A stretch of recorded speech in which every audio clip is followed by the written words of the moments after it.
everyone, Kat here. Hope you're all doing really well. And I hope you're in the mood for something that's out of my normal comfort level. Because I've got a new really fun one for you today. It's All the Stars and Teeth by Adeline Grace. And this is my first time ever reading her. Apparently it's the first in a series and she's got a few other books. I thought this was going to be like a dark, Little Mermaid retelling. Because when you read the summary of it, it's about magic and pirates and mermaids.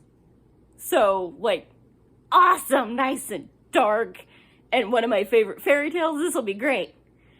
No, this is a fantasy, which I love me some urban fantasy. I don't generally do, fantasy, but this one was so much fun, and I didn't stumble into the problems that I usually have of it's so spread out and so different that I can't, keep it straight, or I can't hardly pronounce all the characters' names that are similar, so I get them confused. There was none of that going on, so I actually could, follow this really well, and it was so much fun. It's basically, there is this kingdom with every island has a different kind of magic, and you can only learn one, otherwise it will destroy your soul and kill you. At least that's what the rulers tell everyone.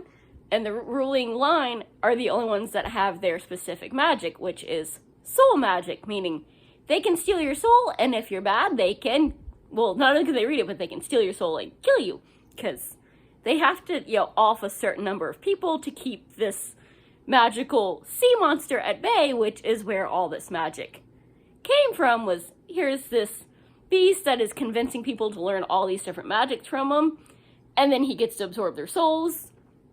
And then Cato went, hey, I can convince them to only learn one, and then I get your magic, and you leave my people alone, and stay gone until we break your rules. Or so the legends have always gone. And, so we've had the same family ruling dynasty for, centuries now since Cato did this. And some of the people are starting to not get happy about it, because, nobody ever loves a dynasty for long. So we've got that going on, and so our main character, she's 18 now. It's time for her to do her thing and go, yep, I'm suitable to take over when daddy kicks the bucket. So she's got to prove that she can use her magic and handle it and not get, overwhelmed by this beast and be the end of everybody. And her, little performance does not go well.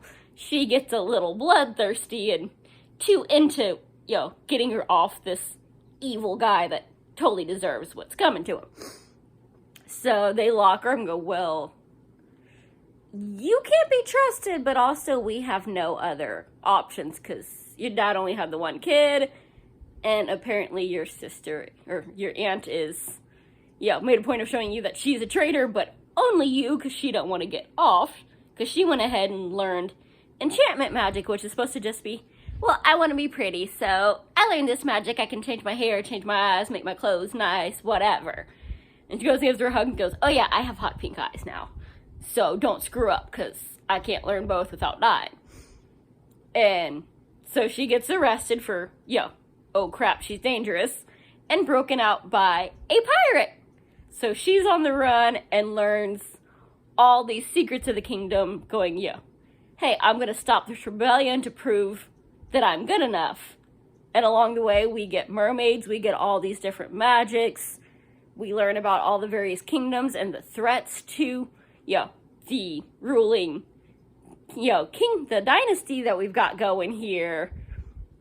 And, it is a good freaking time. It is, there's a lot to the magic system, but it's also very, basically, here's these, 7 magics, you stay here, this one has power over this. It's deep, but it's simple, and it's mostly, there is a little romance in this, and a little spice, but it's more of, hey, they're gonna make out, and then we fade to black. So, you know what's going on, but it ain't all in your face with it. And it's not their main thing, we know from the get-go, they're going to at some point. She's with me, she's I do not want to get married, I'm pissed off that I have to get married off, or at least formally engaged for my birthday, and we've been friends forever, but I don't don't want to be tied down, and I'm liking these dudes trying to buy me off. Because, haha, once I'm engaged, and then I'm off limits, so.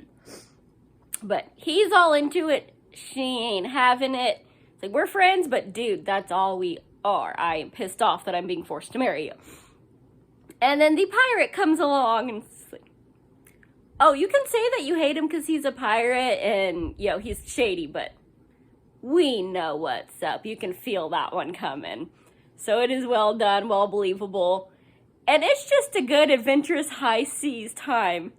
And we got mermaids and sea monsters and secrets and betrayal and magical wars and, you know, fights within various bloodlines.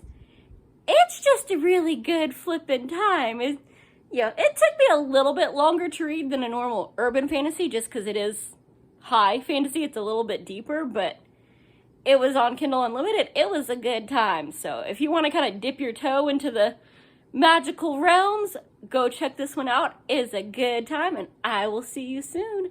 Bye. Happy reading.